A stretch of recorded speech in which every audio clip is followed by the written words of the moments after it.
Hello and welcome to the 17th edition of the Meyer Memos. Today is January 2nd, 2019. Technology meeting change. It was scheduled for Monday, January 7th, but we moved it to Monday, January 14th due to the first day back from break. There is no staff meeting this coming week. We have an ISST meeting on Wednesday, January 9th at 8:05 in the conference room. Literacy classroom visits will take place on Wednesday, January 9th from 9:20 to 3:30. We have a BLT meeting Friday, January 11th at 7:30 in the conference room. We have a student council meeting on Friday, January 11th at 2:45 in the media center. Review expectations. Now that we're at the second half of the 2018-19 school year, classroom teachers and all teachers, please review expectations, and staff members, paras and whatnot, of what we expect for, in particular, for kids walking in the class or engaging in the classroom, walking in the hallways and in the bathroom, or any other routines, like, for example, getting their clothes on and ready to go outside. Please get back to those routines so that we can get the most out of our day spending time with the kids. Custodian update. Dave is off to Indian Mound starting January 7th. We wish him good luck.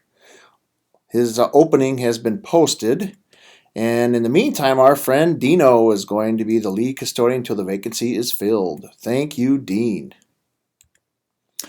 Again, at the beginning of the second half of the school year, I wanted to revisit our strategic plan. The first one is our reading goal.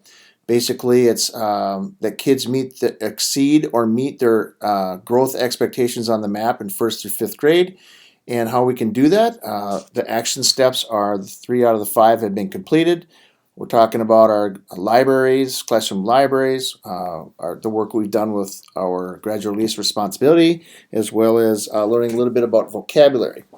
One thing we haven't attended to as much is working with our classroom dialogue with the EL Focus. We're doing that in classrooms, but we haven't addressed it as much as a staff, except at the beginning of the school at workshop.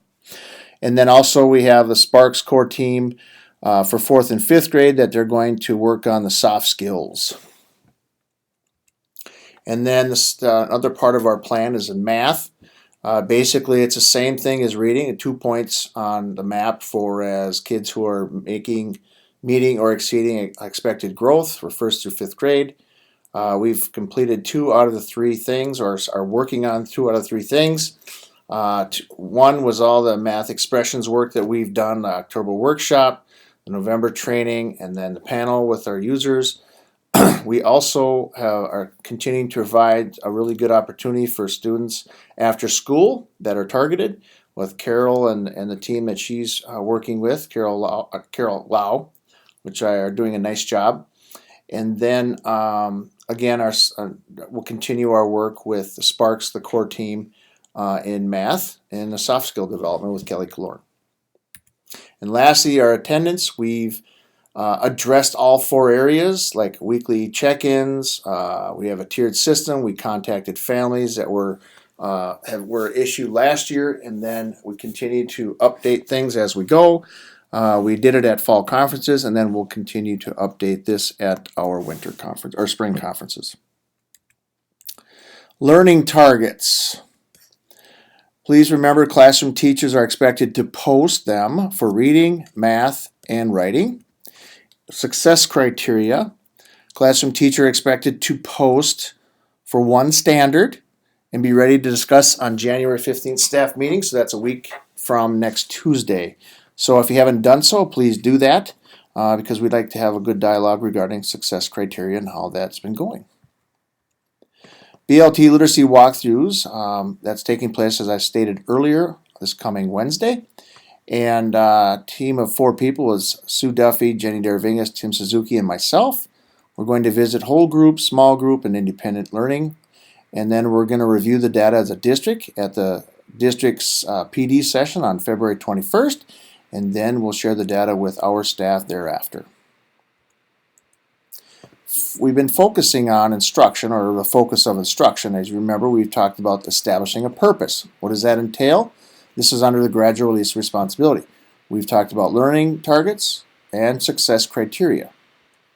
Well, the most recent PD we had on right before break was involving modeling and demonstrating, thinking aloud, and noticing. Now, we read an article on that, on each of those three, and these are the notes that came from those readings. And this is from the staff. Cognitive is modeling, and physical is demonstrating. There are 7 steps. You may want to write these down or freeze this frame, however, but keep these in mind. Name the strategy, state the purpose, explain when the strategy is used, use analogies to link prior knowledge, demonstrate how to complete, alert learners about errors to avoid, and assess the use of the skill. Again, these are things that you're probably already doing, but this is a systematic way to make sure that you're covering those pieces. Thinking aloud. I know that many of you do this. We just want to have the review, and it's a good way to remind each other. Use I statements. Let students in on your thought process, so thinking out loud. Keep it focused so they're not getting off task or distracted. Watch out for expert blind spots. And then naming the process or strategies aloud so they can identify that this strategy is what I'm doing. Noticing. This is a definitive behavior for teachers. Okay? It's between experts and novices. The experts are the teachers, and the novices are the students. Be able to read the room, kind of tell where kids are at. This is not evaluative.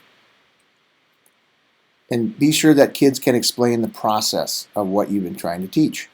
And this is one of our goals for our PD that came from our learning walkthroughs. And we'll talk about that in a little bit. Excuse me. Be present and watch carefully at what's happening around you. Professional development. I'm going to send out with the email that sent out this Meyer Memo. There are 2 one-question surveys. There are must-dos. That's performance criteria with learning targets, which we've talked about. Balance interactions with peers during whole group instruction. That's our EL work that we've touched on a little bit formally as a staff. And then there's increase our students' abilities to discuss what they are supposed to learn and how they're expected to demonstrate their learning. That's our work with basically being able to explain what they're doing. And then these are the top 3 selections of what the wants and needs are from staff. And they are EBD and autism training, ideas for guided reading, and then enrichment extended learning for math. We've asked staff to rank must-dos in these surveys in order of needed support, and then also the staff choice in order of preference of which in order you want to go in for the staff choice. Each teacher completes the survey individually. Please complete it by Thursday, January 10th. So this gives you just, if you're looking at this today, you have a week. Otherwise, it's about 4 days. Attendance.